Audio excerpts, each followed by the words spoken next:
இந்த டெல்லி சம்பவம் ஒண்ணு இருக்காது, சொல்லுங்க. என்ன டெல்லி சம்பவம்? நம்ம நாட்டில் உலகத்திலேயே கூறு கட்டவங்க அதிகமா வாழக்கூடிய நாடு நம்ம நாட்டை சொல்லலாம். அப்படின்னு நான் சொல்லலங்க. சுப்ரீம் கோர்ட்ல நீதிபதியா இருந்த ஒருத்தர் மார்க்கண்டே கட்சி சொன்னாரு, இந்த மாதிரி 90% கூறு கட்டவங்க, 90% சிந்தனையற்றவர்கள் வாழ்கிறார்கள் அப்படின்னா. என்னன்னா ஒரு விஷயத்தை கூட்டம் செஞ்சுன்னு வைங்களேன், என்ன இதெல்லாம் கேட்க மாட்டான். 50 பேர் சேர்ந்துட்டான்னா இன்னொரு 50 வருவான்.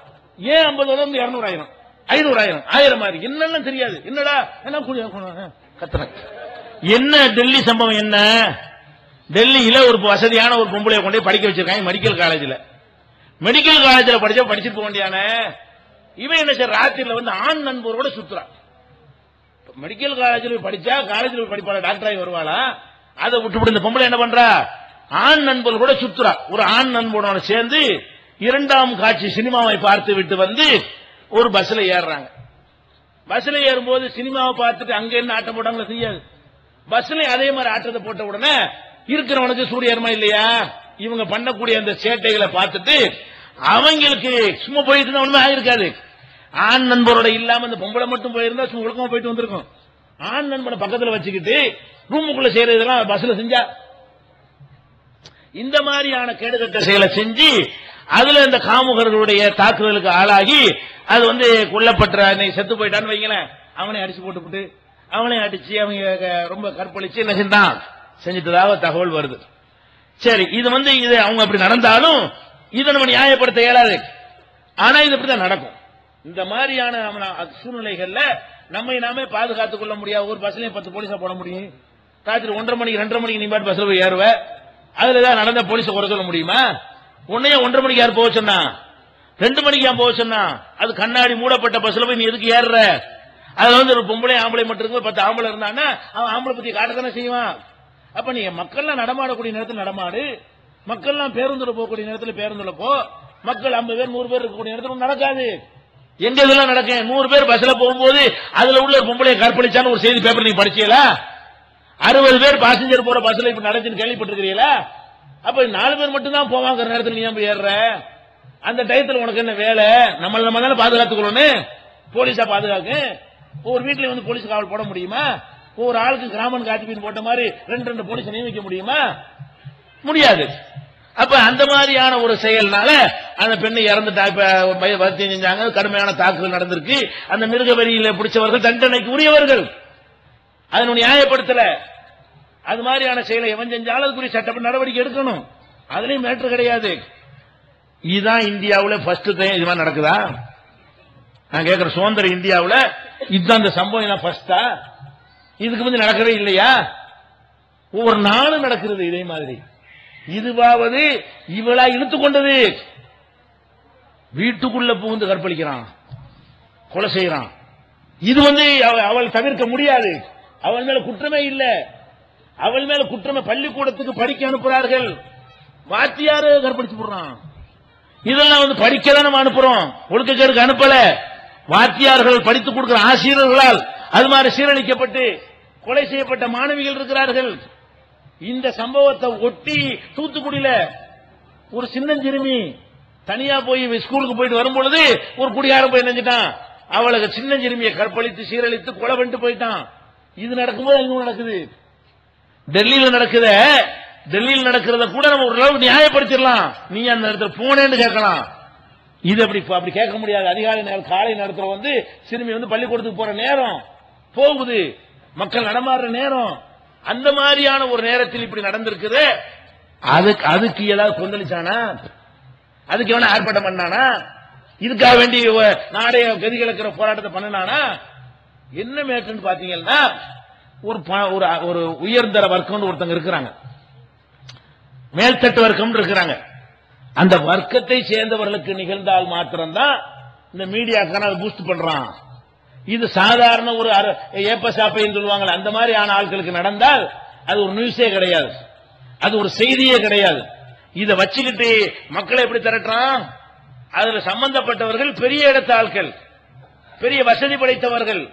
மெடிக்கல் காலேஜில் பிச்சைக்காரன படிப்பான். மெடிக்கல் காலேஜில் 1 கோடி ரூபாய் பணம் கொடுத்து சேர்றதா இருந்தா சாதாரணப்பட்டவனை சேருவான்.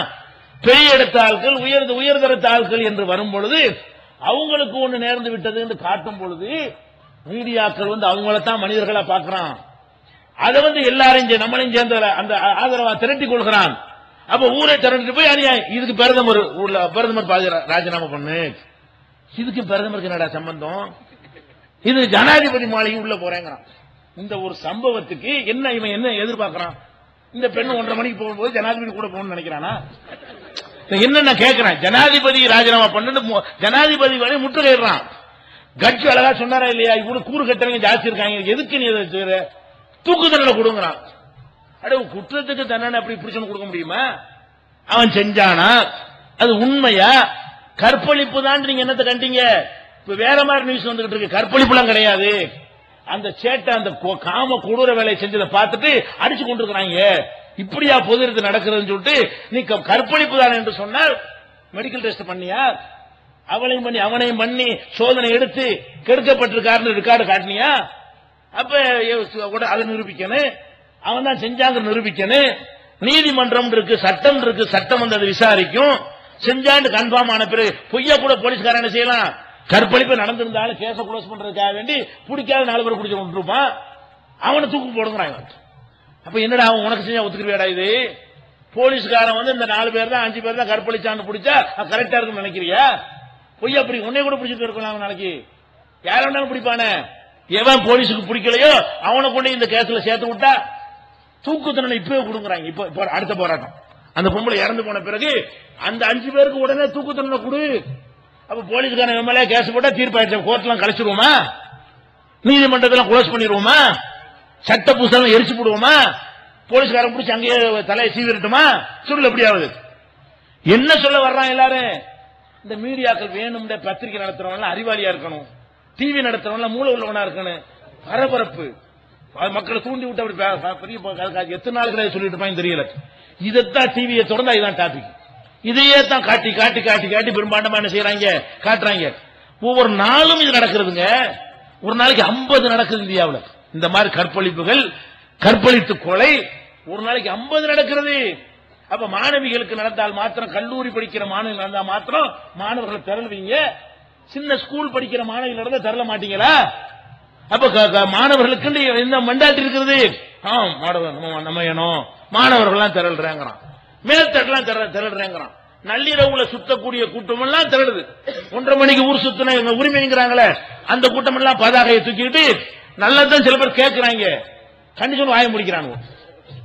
மொத்தம் கேட்டான், ஜனாதிபதியுடைய மகன் சக்கரணி போன வாயில, ஜனாதிபதியுடைய மகன் இருக்கான பிரணாப் முகர்ஜி மகன், ஒரு எம்பி, அவன் கேட்டான் ஒரு கேள்வி. இந்த போராட்டம் பண்ற ஆட்களை பாருங்க, இதெல்லாம் மாணவிகளா? இவங்களை பார்த்தா 4 புள்ள பெத்த மாதிரி இருக்கிறது, பவுடர் பூசிக்கொண்டு அழகா காட்சியளிக்கிறார், இயற்கையான அழகா காணா, மாணவிகள் போர்வையில் இருக்கிறார்களே, இவங்க மாணவிகளா? இப்படி கேட்டுவிட்டான். உண்மைதான், அது பார்த்தீங்கன்னா தெரியும். 55 வயசா மாணவியா இருப்பா? 55 வயசு காரி பவுடர் லிப்ஸ்டிக் அடிச்சுக்கிட்டு லிப்ஸ்டிக்கோட போராட்டம். போராட்டத்துக்கு லிப்ஸ்டிக்கா உனக்கு? போராட்டத்துக்கு வரும்போது ரோஸ் போடுற, போராட்டத்துக்கு வந்தா வேற்று விறுவிறுத்து கொந்தளித்து காட்டுறதை விட்டுட்டு அதுல அந்த ட்ரெஸ் பார்த்தாலே என்ன இருக்குது, அந்த டிவியில காட்டுவாங்கிறதுக்காக வேண்டி செலக்ட் பண்ணி ட்ரெஸ் அணிந்து கொண்டு அது மாதிரி அதை பார்த்து டிவியில பார்த்து ரசிக்கணுங்கிறதுக்காக வேண்டி அந்த போராட்டத்துக்கு கேட்டப்பட்டான். அந்த முடிவுன்னு பிடிச்சு விட்டாங்க எல்லாரும். அவன் மன்னிப்பு கேட்டான், நானும் மன்னிப்பு கேட்க மாட்டான். அவன் மன்னிப்பு கரெக்டா சொன்னான், கரெக்டா சொல்லிட்டு மன்னிப்பு கேட்டு தொலைச்சு விட்டான். அப்ப இது பார்த்தனால அறிவாளிகளுக்கு தெரியுது, நேர்மை எடுபட மாட்டேங்குது, வாயை திறக்க முடியல. இந்த இன்னைக்கு சொன்னாதால் மதுரை ஆதீனம் நமக்கு பிடிக்காதான் அவரு, மதுரை ஆதீனம் இருக்காரு அருணகிரிநாதர், அவர் நினைச்சாரு இதெல்லாம் உன்னிப்பா கவனிக்கிறார். நாட்டு எல்லாத்துக்கும் காரணம் பொம்பளைங்க ட்ரெஸ் தான் காரணம். முஸ்லிம் பெண்கள் எப்படி தங்கள் கணவன்மார்களுக்கு மாத்திரம் உரியவர்களாக இருக்கிறதை காட்டும் விதமாக புர்கா அணிகிறார்களோ, இந்து மதத்து பெண்களும் புர்கா அணியணும் தரவு நேற்று சொல்லிவிட்டார். சொன்னா ஒரு 50 பேர் போய்கிட்டு முற்றுகையிட போறாங்க மதுரை ஆதீனத்தை. யார் 50 பேர் கேட்டா மாதர் சங்க இயக்கம் என்னது, மாதர்களுக்கு குரல் கொடுக்க போறாங்களாம். எப்படின்னு சொல்ல போச்சு, நாங்க தொடர்ந்து போட்டு போறத நீ எப்படி நீ மறைக்க சொல்லலாம்? கேடுகள் உங்க இந்த மாதிரி ஆட்கள் நடக்கிறது. அவன் அழகா பாக்குறான், முஸ்லிம் பெண்களுடைய இந்த உடையினால் அவங்களுக்கு கண்ணியம் இருக்கிறது, அவங்களுக்கு பாதுகாப்பு இருக்கிறது. இந்த மாதிரி கற்பழிப்புகள் எல்லாம் நடத்த கொடுத்த சிந்தனை வராது.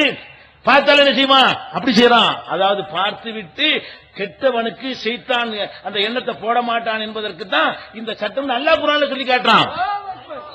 அந்த ஒரு பாதுகாப்பை என்னென்ன சட்டங்கள்லாம் போட்டு பார்த்துட்டு அந்த ஆதினை கரெக்டா சொல்லிவிட்டார். இப்படி வார்த்தையும் சொல்றாரு, முஸ்லிம் சமுதாய பெண்கள் எப்படி புர்கா போடுகிறார்களோ அந்த மாதிரி எல்லோரும் போட்டால் இது மாதிரியான சம்பவங்கள் நடக்காது.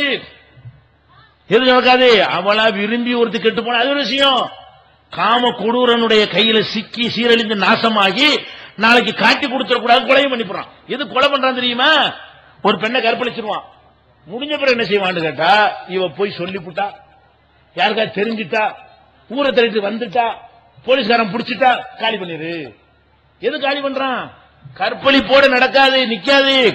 கற்பழித்த பிறகு தன்னை காத்துக் கொள்வதற்காக வேண்டி இந்த பெண் சாட்சியாக இருக்கக்கூடாது என்பதற்காக உடனே அறுத்து கொலை செஞ்சுட்டு ஓடி போயிடும். இதுக்கெல்லாம் என்ன காரணம்? எல்லா அறிவாளிகளும் சொல்றாங்க, இந்த உடைதான் காரணம். இந்த மாதர் சங்கம் போராட்டம் நடத்திவிட்டு மதுரானது பதில் சொல்றாங்க. அந்த பதிலுக்கு முன்னாடி போன வார உணர்வுல பதில் கொடுத்திருக்கிறோம். என்ன பதில சொல்றாங்களோ அந்த பதிலுக்கு என்ன இருக்கு? போன வார உணர்வுல அட்வான்ஸ் பதில கொடுத்துட்டோம். என்ன பதில்? இவர்கள் பெண்களுடைய ஆடையினாலதான் கற்பழிப்பு என்று சொல்கிறார்கள். அப்ப ஏன் சிறுமிகளை கற்பழிக்கிறாங்க? அப்ப ஏன் 75 கிழவியை கற்பழிக்கிறாங்க? அவங்க எல்லாம் ஆடையா காரணம், கவர்ச்சியா காரணம்? ஆதினம் சொல்ற தப்பு. இது எப்படி? இது அறிவுள்ள வேணா பேசுவானா? இப்படி இது காரணம்னா பெரும்பாலும் இது காரணம்னு அர்த்தம். இப்ப ஒருத்தன் செய்யறான், சிகரெட் குடிக்காதீங்க, பீடி குடிக்காதீங்க, கேன்சர் வரும். அப்ப அவன் பீடி குடிக்கல, அவனுக்கு வந்துச்சு. பீடி குடிக்காம ஒருத்தன் வந்திருக்கும்ல, பீடி குடிக்காத ஒருத்தன் கேன்சர் வந்திருக்கும். பீடி குடிக்காதப்பா கேன்சர் வரும்னா அவனை கொண்டு வந்து காட்டி, இவன் பீடி குடிக்கல, இவனுக்கு கேன்சர் வந்துருச்சு, எல்லாரும் குடி, எல்லாரும் பீடி குடுறா அப்படின்னு சொன்னா அறிவாளியவன். பீடி குடிக்கிறவங்க கேன்சர் வரும்னா வாய்ப்பு ஜாஸ்தி. பீடி குடிக்காதவனுக்கு வரும், பீடி குடிக்கிறவனுக்கு வராம இருக்கும். இது எப்படி பார்க்கணும்? 100 பீடி குடிக்கிறவன் 100 பீடி குடிக்காம கொண்டு வா. எப்படி கணக்கு பார்க்கணும்? பீடி குடிக்கிற 100 பேர், பீடினா சிகரெட் எல்லாம் தான், சூட் எல்லாம் தான்.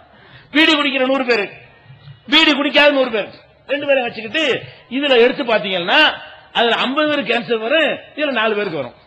என்ன கணக்கு? அர்த்தம் என்ன? அதுல 100 பேர் 100 பீடி குடிக்கிறவன் 100 ஒரே வயசுல ஒரே ரேஞ்சில் எடுத்துக்கணும். 30 வயசு, அதுக்கு அந்த பக்கம் கிழவனா போட்டக்கூடாது.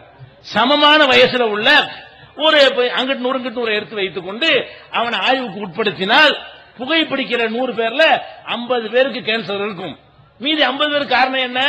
அந்த கேன்சரை எதிர்த்து போராடுற அளவுக்கு உடல்ல சக்தி இருந்திருக்கு, அதனால அவனுக்கு வரல. ஆனா கேன்சருடைய வேலை நடக்குது, எதிர்த்து போராடுற அளவுக்கு அவனுடைய உடல்ல சில ஆற்றல்களை எல்லாம் எக்ஸ்ட்ரா சில பேர் கொடுத்திருப்பான், அதனால அவனுக்கு வரல. இந்த 100 பேர் எடுத்து பாத்தீங்கன்னா 100ல 4 பேருக்கு தான் வந்திருக்கும். அப்ப என்ன கணக்கு? இது பிரதானமான இதுதான் கால்குலேஷன். அதே மாதிரி இந்த கற்பழிப்புகளை ஒழுங்கு ஆடை அணிந்துகிட்டு போற ஒரு 100 புர்கா போட்ட பெண்களை கொண்டாந்து வை. நீ வந்துகிட்டு டி ஷர்ட்டை போட்டுக்கிட்டு ஜீன்ஸை போட்டுக்கிட்டு டைட்டை போட்டுக்கிட்டு எல்லாத்தையும் இதை காட்டுற மாதிரி போறிய, அப்படி 100 பேரை கொண்டுட்டு வா. இப்ப எடு, பாலியலுக்கு ஆளான எத்தனை எடு, அதுல 50 ஆகும், இதுல 2 ஆகும். இதுதான் கணக்கே தவிர அறிவாளி இப்படித்தானே புரிஞ்சுக்கிறேன். ஒவ்வொரு தீமைக்கு அர்த்தம் என்ன இப்படிதான் வழங்கிக் கொள்ள வேண்டும். இப்படி விளங்குறத விட்டுவிட்டு அப்ப சின்ன பிள்ளை என்ன அது என்ன ட்ரெஸ் போட்டுச்சு, அதுல என்ன கவர்ச்சி இருந்துச்சு, அது மிருகம் நிறைய பேர் இருப்பான், மிருக ஜாதி உள்ளவன் அப்படி நடக்கிறவன் யார வேண்டாலும் கற்பழிப்பான். அவனை விட்டு கற்பழிக்கிற எண்ணெய் இல்லாதவனை இது மாத்துமா இல்லையா? இவன் யாருக்கு சொன்ன? மிருகத்துக்கு இந்த பொம்பளை உதாரணம் காட்டி பேசுறாங்க. மாதிரி இயக்கங்கள்லாம் மிருகமா இருக்கிறவன் கிளவியும் கற்பழிப்பான், அவங்க எல்லாம் தெரியாது. தண்ணி அடிச்சு போதையில் இருக்கிறவன் 5 வயசு பிள்ளைய சீரழிப்பான், அதெல்லாம் அவனுக்கு தெரியாது. நாம் சொல்வது நல்லவன் நம்ம வேலை கொண்டு போய்கிட்டு இருப்போம். அப்படி போய்கிட்டு இருக்கும் பொழுது ஒரு பெண்ணு ஒழுங்காக மறைத்து நல்ல ஒரு பேரழகி கட்டுடல் கொண்டவள் புர்கா அணிந்து கொண்டு வர்றா. இவன் பாட்டு சும்மா போயிட்டே இருப்பான், சரியா? அதே இன்னொரு பேரழகி இருக்கா, கட்டுடலா வர்றா, எல்லாமே தெரிகிற மாதிரி ஒரு டைப்பா வர்றான்னு வைங்களேன். இவன் என்ன செய்வான்? இதுதான் கேள்வி. இவன் வரும்போது போய்கிட்டே இருக்கிறவன் அவன் வரும்போது என்ன செய்யறான்? ஒரு மாதிரியா பாக்குறான், பார்க்கவே நின்றுவான். இப்ப கூட்டமா இருந்தா உத்தரம் இல்லைன்னா கிட்ட போவான், யாருமே இல்லைன்னா என்ன சொத்திக்கிட்டு ஒழிக்கிறோம், இவனா இல்லையா? அப்ப நம்ம என்ன கேட்கிறோம்? இது சிறுமியை கற்பழிக்கிறது, கிழவியை கற்பழிக்கிறது நடக்கிறது. அதனால எப்படி எல்லாம் ட்ரெஸ் பண்ண நடத்தமா? ட்ரெஸ்ஸும் காரணமா இருக்குமா இல்லையா? பெண்களுடைய நான் என்ன சொல்றேன், நீ அறிவியல் பற்றி பகுத்தறிவு தானே போடுற, பகுத்தறிவு படி என்ன சொல்றான் விஞ்ஞானி, என்ன சொல்றான், பெண்களுடைய அந்த ஒரு சில காட்சிகளை பார்க்கும்போது அது கெமிஸ்ட்ரி ஒர்க் ஆகுதுங்கிறானா இல்லையா, அப்படிதான் சொல்றான். பெண்களை சோதனைக்கு விடு, ஒரு 100 இளைஞர் உட்கார வச்சுக்கிட்டியா, ஒரு 10 பொம்பளைய, அழகான பொம்பளைய புர்கா போட்டு முறையா வர சொல்லு, இவனை டெஸ்ட் பண்ணு, என்னென்ன ஹார்மோன் இவனுக்கு சுரக்கிறது, இவன் உடம்புல என்னென்ன மாற்றங்கள் ஏற்படுதுன்னு மெடிக்கல் டெஸ்ட் பண்ணும். ஒண்ணுமே இருக்காது. அதே மாதிரி இன்னொரு 10 பேர் வர சொல்லு, நீ ஏதோ பெண்ணுரிமைங்கிறியோ அந்த மாதிரி 2 பீஸ்ல கூட வர சொல்லு. வரும்போது 100 பேரை டெஸ்ட் பண்ணீங்கன்னு சொன்னா இவன் என்னென்ன நடந்திருக்கு, என்னென்ன கெமிஸ்ட்ரி வேலை நடந்திருக்கு, என்னென்ன உணர்வுகள் நடிப்பான் காட்டுறதுக்கு வேண்டாம், நீ டெஸ்ட் பண்ணு, நடக்கும். விஞ்ஞானி என்ன செய்யறான், இது பாதிக்கும், ஆம்பளைய பாதிக்கும், பாதிச்சு ஏன் செய்யறான், சமுதாயத்துக்கு பயந்து சும்மா இருக்கான், உள்ளுக்குள்ள என்னமோ இருக்குது, சந்தர்ப்பம் இல்ல, இந்த கைய வச்ச பிடிச்சி அடிப்படுவாங்க, அதுக்கு வேண்டாம் அடக்கி கொண்டிருக்கிறானே தவிர உள்ளுக்குள்ள எல்லா வேலையும் நடந்து கொண்டே இருக்கிறது, உள்ளுக்குள்ள எல்லா செய்தானும் நடக்கிறது. அப்ப இதுதான அறிவியல், இதான உடற்கூறு படிக்கவே மாட்டீர்களா, நீங்க டாக்டர் படிச்சீங்க, இது நடக்கும்னு தெரியாதா, விஞ்ஞானிகள் சொல்றது உங்களுக்கு தெரியாதா? அப்ப இந்த விஷயத்தை அறிவுரைய அழகா இந்த ஆதீனம் சொல்றாரு, கரெக்டா சொல்றாரு, அவர் அனுபவிச்சு பார்த்துட்டு சொல்றாரு. ஒரு சட்டங்களால ஒண்ணும் செய்ய முடியாது, அதான் சொல்றாரு, ஒரு சட்டத்தை ஒண்ணும் செய்ய முடியாது. முதல்ல எல்லாம் சொன்னாரு அரபு நாட்டு தண்டனை கொடுக்கணும்ட்டாரு, அது கூட அரபு நாடு மாதிரி இந்த நிலைமையில மாறணும், இதுக்கு சரி வராது. 1:30 மணிக்கு போற ஆளுக்கும் சரியா வருமா, அவுத்து போட்ட ஆளுகளுக்கெல்லாம் போட்டா அரபு நாடு சட்டத்தை கொண்டு வந்தா தான் என்ன நடக்குங்கிறான். அது முதல்ல பேசிக்க சரி பண்ணுங்கடா, முதல்ல அதுக்குரிய தூண்டுதலை நிப்பாட்டுங்க. பெண்கள் ஒரு மாதிரியா டிரெஸ் அணிகிறதுனால ஆண்கள் பாதிக்கப்படுவாங்களா இல்லையா, இதுதான் கேள்வி. பாதிக்கப்படுறாங்களா இல்லையா, ஒரு கண்ணை செய்வுல ஒரு பெண்ணு வீழ்த்திட முடியும் ஒரு ஆம்பளைய, அதான் யதார்த்தம், அதான் உண்மை. அப்ப அந்த மாதிரி இருக்கக்கூடிய நேரத்தில் பெண்களை பாதுகாக்கிறதுக்குள்ள அக்கறை உள்ளவர்கள் இந்த ஆதீனம் சொல்ற மாதிரி தான் சொல்லணும். இதை சொன்னதுக்காக வேண்டி பெரிய இன்னமும் நடந்த மாதிரி கொந்தளிக்கிறாங்க. இந்த நேரத்தில் உணர்ச்சி கொந்தளிப்பா இருக்கிறாங்களா பயன்படுத்தி கொண்டு எல்லார் வாயும் அடைக்கிறாங்க. தௌஹீத் ஜமாத் மட்டும்தான் இது தீமைன்னு சொல்ல முடியுதே தவிர எவனும் வாயை திறக்க மாட்டேங்கிறான். எந்த அளவுக்குன்னா அந்த பாடியை வாங்குறதுக்கு, செத்து போனால் பாடியை வாங்குறதுக்கு பிரதமர் போறாரு.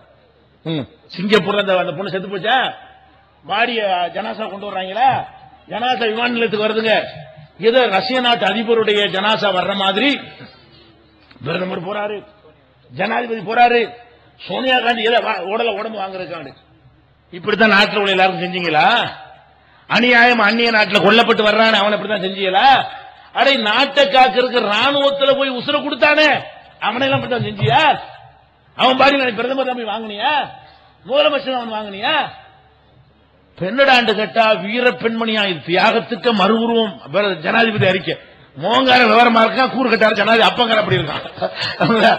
வீர பெண்மணி என்ன வீரம் அங்க ரெண்டு நடந்து போச்சு, ஒண்ணுமில்ல. அவன் ஜெயிச்சுனா தோத்து போயிட்டா செத்து போயிட்டா, இதுதான் விஷயம். மக்களை தட்டி எழுப்புறவளே அவசியம் கிடையாது. வீரமங்கை உலகத்துக்கு எடுத்துக்காட்டு முன்மாதிரி 1:30 மணிக்கு எல்லாம் ஆண் சுட்டு, அதான் அர்த்தம். அறிக்கைக்கு ஜனாதிபதி அறிக்கைக்கு என்ன அர்த்தம்? அதாவது மக்கள்லாம் எந்த சாஞ்சா சாயிர பக்கமா சாயிர செம்மறி ஆடுகளான அந்த காலத்துல ஒரு பாட்டு போட்டாங்க. சாஞ்சா செம்மறி ஆடு இருக்கு பாருங்களேன், ஒரு ஆடு போய்கிட்டு இருக்கும் போது இப்படி குச்சை கூட்டினீங்க காட்டினீங்கன்னு வைங்க, இப்படி தாண்டும், எடுத்துட்டா எல்லாம் தாண்டும். ஒரு கம்பை கொண்டு காட்டினீங்கன்னா அந்த செம்மறி ஆடு தாண்டும்ல, அடுத்து வர்ற ஆடு பூராமே அந்த இடம் வந்து கம்பை எடுக்கணும், அப்புறமேலு சும்மா தாண்டும். அது தாண்டிச்சுல, அதான் சொல்லுவோம் சாஞ்சா சாயிர பக்கமா சாயிர செம்மறி ஆடு கண்டு. ஒரு பக்கம் சாஞ்சா அப்படியே செம்மறி ஆடு ஆகிட்டே இருக்கும். ஒரு இடத்துல ஒண்ணு தாண்டிச்சுன்னு வைங்க, அம்புட்டும் தாண்டும். தாண்ட தேவையில்லாத ஆடுதான் தாண்டும். இவ அம்புட்டு செம்மறி ஆடு கூட்டம். மக்கள் அப்படி போறானா, ஒரே ஜனாதிபதிக்கு வருத்தம், சோனியா சந்திப்பு, இவங்க எல்லாம் சந்திச்சு பேசுறது, தூக்கு போடணும், உணர்வை புரிந்து கொள்கிறோம், நீ கரெக்ட் தான். என்னடா விளையாடுறீங்க, நாட்டில் சட்டப்படி நடப்பீங்களான்னு கேட்க திராணி வேணாமா? நாட்டில் நீதிமன்றம் எதுக்கடா இருக்குது, சட்டம் எதுக்கடா இருக்குது? நாங்க மெடிக்கல் காலேஜ் நடத்துறானே அவன் 1:30 மணிக்கு ஊர் சுத்த விட்டான், அதை எவனா கேட்டியா? படிக்க நம்பிதானே காலேஜ் நோண்டி விடுறாங்க. ஆண் நண்பர்களோடு நீ ஊர் சுத்த விட்ட நீ வேணாச்சு கேட்டானா? அந்த பெற்றோர்கள் எப்படி இந்த மாதிரி கண்காணிப்பு இல்லாம அந்த பெண்ணை அனுப்புனாங்கன்னு கேட்டானா? கல்யாணம் இல்லாம ஒரு ஆம்பளை எப்படி தனியா 1:30 மணிக்கு சுத்துறேன்னு எவனாச்சும் கேட்டானா? எதுவும் பிரச்சனையாக இல்லை. அப்ப இந்த மாதிரியான ஒரு கேடுகட்ட கலாச்சாரத்தை என்ன செய்யறாங்க, தூக்கி பிடிக்கிறாங்க. வெக்கைகள் உலகம்லாம் காரி துப்புவான். வேற நாட்டுக்காரன் பார்த்தான்னு வைங்க, இந்திய மார்க்கண்டேய கட்சி சொன்னதான் எல்லாரும் சொல்ல போனோம். முட்டா பயில 90 கரெக்ட் தான், 90% முட்டா பயில தான். மூளைக்கு இவங்களுக்கு சம்பந்தமே கிடையாது. எப்படி தூக்கு தண்டனை கொடுக்கிறது, எப்படி கொடுக்க முடியும்? முதல்ல ஐநா சபை விடுவானா? முதல் பிரதமரே அப்படியே உத்தரவு போட்டு தூக்கு தண்டனை கொடுக்க இயலுமா? கோர்ட் ஏத்துக்கிறோமா? அப்படி தூக்கு தண்டனை கொடுத்தா அவர் பிரதமர் நாளைக்கு இருக்க முடியுமா? சட்டத்துல என்ன இருக்கு அப்படித்தான் யாரையும் தண்டிக்க முடியும். சட்டத்தின் முறை இல்லாமல் யாரையும் தண்டிக்கிறதுக்கு யாருக்கு அதிகாரம் கிடையாது. இதை செய்யறவன்லாம் யாருன்னா அறிவுஜீவி செய்யறான், படிச்சவன் செய்யறான், சட்டம் படிச்சவன் செய்யறான், டாக்டர் படிச்சவன் செய்யறான், எழுத்தாளர்கள் செய்யறான், பத்திரிகையாளர் செய்யறான், அறிவுஜீவிகள் சட்டம் எழுதுறோம் சொல்றான் தூக்கு தண்டனை கொடு. அப்படின்னா என்ன என்ன தலையை முட்டிக்கிற வேண்டிய என்ன ரொம்ப திருத்த வேண்டியிருக்கு. ரொம்ப நம்ம தௌஹீதமா தான் அந்த வேலையை செய்ய வேண்டியிருக்குது. மக்களை ரொம்ப வென்றெடுக்க வேண்டியிருக்கிறது. அவ்வளவு கூறுகட்டவர்களாக இருக்கிற காட்சியை பார்க்கிறோம். அதனால டெல்லி சம்பவமே தனி தலைப்பா பேசுற அளவுக்கு ஒரு மேட்ரு. சுருக்கமா இப்ப தெரிந்து கொள்ளுங்கள். இப்ப மதுரை ஆதீன மாதிரி, இப்ப ஜனாதிபதி மகன் மாதிரி, மார்க்கண்டே கட்சி மாதிரி 3 அறிவாளி தான் கண்ணுக்கு தெரியுறான். நம்ம தேடி தெரிஞ்சா போனா பார்த்தா ஒரு மார்க்கண்டே கட்சி நம்ம நெத்தியை அடிச்சு அணைஞ்சுதான். இதெல்லாம் சரியான செயல் கிடையாது, முட்டா பையன் தான்.